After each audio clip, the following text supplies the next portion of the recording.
មនុស្សជាច្រើននិយាយថាទីផ្សារអចលនទ្រព្យកម្ពុជាកំពុងធ្លាក់ចុះដែលលោតលក់មិនដាច់បូរេលក់យឺតអ្នកទិញក៏តិចប៉ុន្តែតើអ្នកធ្លាប់សួរខ្លួនឯងទេថាតើបញ្ហាពិតប្រាកដគឺទីផ្សារមិនល្អឬយើងកំពុងមើលទីផ្សារមិនទាន់ជ្រៅគ្រប់គ្រាន់បើយើងមើលពីរូបភាពធំឬ macro analysis យើងនឹងឃើញថាទីផ្សារអចលនទ្រព្យកម្ពុជាកំពុងប្រឈមនឹងបញ្ហាជាច្រើនកម្លាំងទិញរបស់ប្រជាពលរដ្ឋនៅមិនទាន់ស្ដារឡើងវិញពេញលេញធនាគាររឹតបន្តឹងការផ្ដល់អន្ទានគម្រោងបូរីនិងដេឡូតជាច្រើនកំពុងប្រកួតប្រជែងគ្នាការផ្គត់ផ្គង់ឬ supply មានច្រើនជាងតម្រូវការឬ demand នៅតំបន់មួយចំនួនបើយើងឈប់មើលត្រឹមចំណុចនេះយើងអាចសន្និដ្ឋានបានយ៉ាងងាយថាមិនគួរវិនិយោគទេប៉ុន្តែនេះគឺជាកំហុសដែលអ្នកវិនិយោគភាគច្រើនធ្វើពួកគេមើលតែទីផ្សារជារួមប៉ុន្តែមិនបានមើលថាតើលុយកំពុងហូរទៅទីណាតើរោងចក្រកំពុងសាងសង់នៅទីណាតើការងារកំពុងកើតឡើងនៅទីណាអ្នកវិនិយោគជោគជ័យមិនសួរថាទីផ្សារល្អអត់ទេពួកគេសួរថាតំបន់ណាដែលកំពុងបង្កើតឱកាសថ្មីឧទាហរណ៍ជាក់ស្ដែងគឺខេត្តកំពង់ស្ពឺបើយោងតាមទិន្នន័យពីក្រុមប្រឹក្សាអភិវឌ្ឍកម្ពុជាឬ Council for the Development of Cambodia CHESE កំពង់ស្ពឺគឺជាខេត្តមួយក្នុងចំណោមខេត្តដែលទាក់ទាញគម្រោងវិនិយោគច្រើនបំផុតក្នុងប្រទេសមូលហេតុគឺដោយសារទីតាំងយុទ្ធសាស្ត្រខេត្តនេះស្ថិតនៅចន្លោះរាជធានីភ្នំពេញនិងខេត្តព្រះសីហនុមានផ្លូវជាតិលេខ4មានផ្លូវជាតិលេខ41មានផ្លូវល្បឿនលឿនហើយក៏នៅជិត Techo International Airport ផងដែរ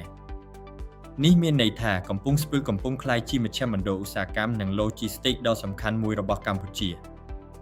បើយើងចុះមកមើលកាន់តែជ្រៅយើងនឹងឃើញថាមានសារៈសំខាន់ដែលកំពុងទាក់ទាញការវិនិយោគឧស្សាហកម្ម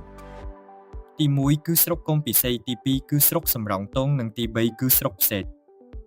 តំបន់ទាំងនេះកំពុងទទួលបានការចូលមករបស់រោងចក្រនិងគម្រោងផលិតកម្មជាបន្តបន្ទាប់នេះមានន័យថាការងារកំពុងកើតឡើងប្រជាជនកំពុងផ្លាស់ទីមកសកម្មភាពសេដ្ឋកិច្ចកំពុងកើនឡើងត្រង់នេះខ្ញុំចង់សួរសំណួរមួយនៅពេលមានកម្មករ 5,000 នាក់ឬ 10,000 នាក់ចូលមកធ្វើការក្នុងតំបន់មួយតើពួកគេត្រូវការអ្វី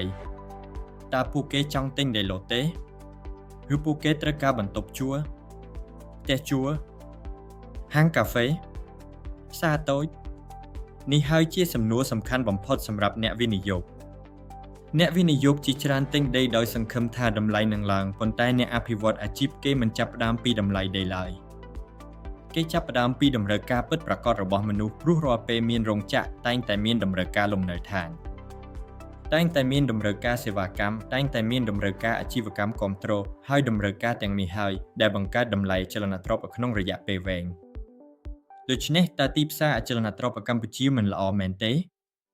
ចម្លើយរបស់ខ្ញុំគឺមិនមែនទីផ្សារទាំងមូលមិនល្អទេ This is my answer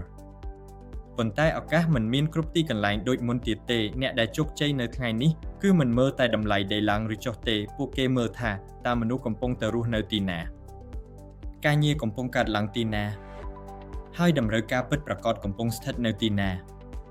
នៅពេលអ្នករកឃើញចម្លើយទាំងនេះអ្នកនឹងរកឃើញឱកាសដែលមនុស្សភាគច្រើនមើលមិនឃើញ